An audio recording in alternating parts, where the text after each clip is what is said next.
Hi drivers, thanks for watching today. My name is Paul Taylor. I'm an attorney with the law firm Truckers Justice Center. Today I want to talk about the ill or fatigued driver rule, which is published by the Federal Motor Carrier Safety Regulations. That rule is published at 49 CFR 392.3. If you want to read it, you can Google it. It doesn't say that you can't drive when you're ill. You can't drive when you're fatigued.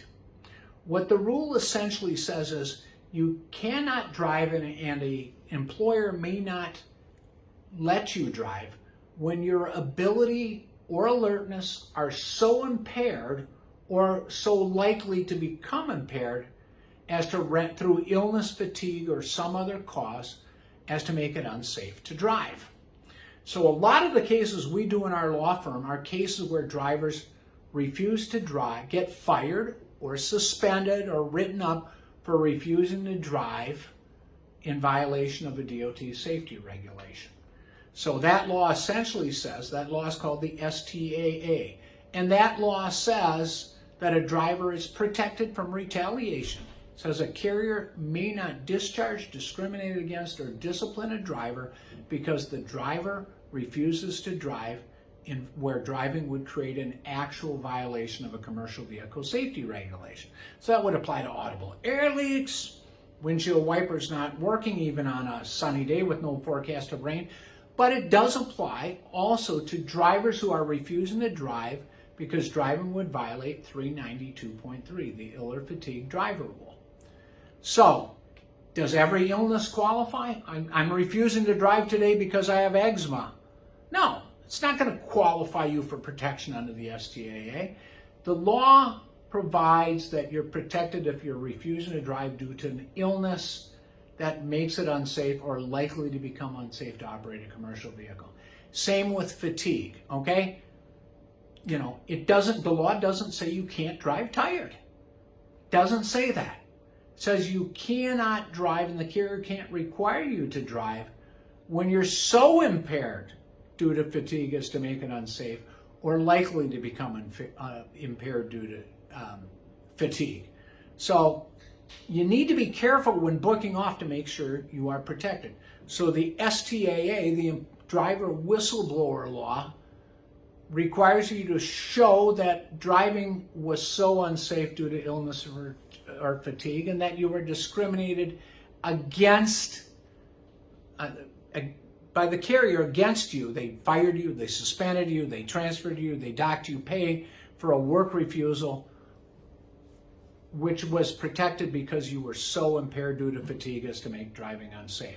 So it's important that if you're booking off due to fatigue, to use certain words that lets the carrier know that it's unsafe. You could say things like, I'm booking off work.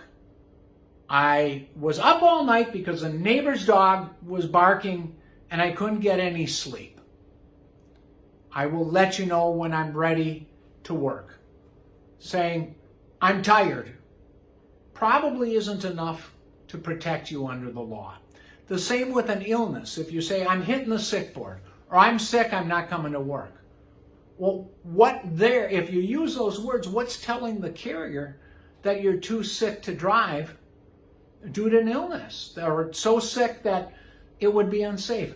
Nothing.